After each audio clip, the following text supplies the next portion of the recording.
Bienvenue sur ma chaîne. Le Ballon d'Or 2023 sera décerné lundi 30 octobre prochain, lors d'une cérémonie à Paris au Théâtre du Châtelet. Si Lionel Messi est déjà le grand favori, France Football va enfin résoudre cette tension, ce soir en direct sur l'équipe. Avant de continuer, prends le temps de souscrire, et appuyer sur la touche de notification pour les futures vidéos. À quelle heure? Quels sont vos favoris dans chaque segment de prix? Vous pouvez retrouver le programme complet ici. Le Ballon d'Or 2023 sera décerné lundi 30 octobre prochain, lors d'une cérémonie à Paris au Théâtre du Châtelet. Lundi soir, les yeux du monde du football seront tournés vers le Théâtre du Châtelet. Au terme de l'une des soirées footballistiques les plus attendues de l'année, on connaîtra enfin le successeur de Karim Benzema dans la liste du Ballon d'Or 2023. Selon différents médias, parmi eux selon le journaliste Fabrizio Romano, il s'agit en réalité de Lionel Messi, qui remportera lundi soir son 8e championnat devant le Norvégien Erling Haaland et le Français Kylian Mbappé.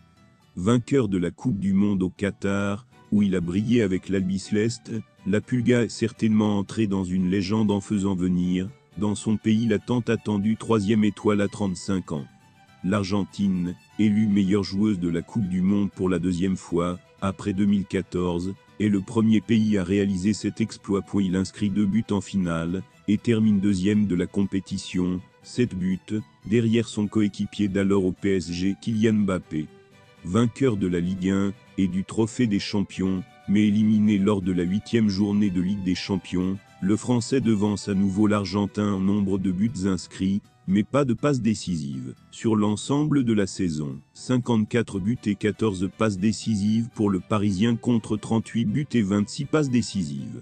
C'est-à-dire surtout Erling Haaland, auteur d'une saison extraordinaire, qui frémirait si le trophée était effectivement décerné à l'Argentin sous le maillot numéro 10 lundi soir. L'un des principaux artisans de Manchester City, il a remporté la triple couronne, Premier League, Ligue des Champions et FAQ. Le Norvégien a marqué 56 buts et 9 passes décisives, il a été le meilleur buteur de la Ligue des Champions, 12 buts en 11 matchs, et le championnat d'Angleterre, 36 buts, même si on connaît déjà les 30 joueurs sélectionnés par France Football, de 17h15 à 19h, le classement officiel des places 30 à 11 pour le Ballon d'Or. La médaille d'or messieurs en direct sur l'équipe. Même si le Ballon d'Or masculin sera le point culminant de l'événement, les autres prix seront remis en fin de soirée, à partir de 8h45. Le milieu de terrain du Barça est Ana Bonmati, lauréate du Ballon d'Or féminin, qui a remporté la Coupe du Monde, avec l'Espagne cet été, a déjà été annoncée pour succéder à Alexia Putellas.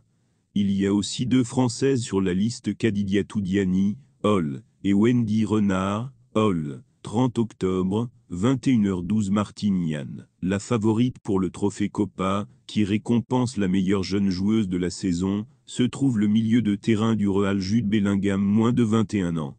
Parmi les 10 joueurs retenus figuraient Eduardo Camavinga, Real Madrid, et Oli Wahi, Montpellier, puis Lens. En lutte pour le trophée Yachine, alors que sont révélés les noms de 2 joueurs français, Mike Maignan, AC Milan, et Brice Samba, Lens, l'Argentin Emiliano Martinez, Aston Villa, comme grand favori derrière le Marocain Yacine Bounou, Séville, puis Al Hilal, et le Brésilien Ederson, Manchester City. Merci d'avoir regardé cette vidéo, et je vous prie de laisser vos commentaires.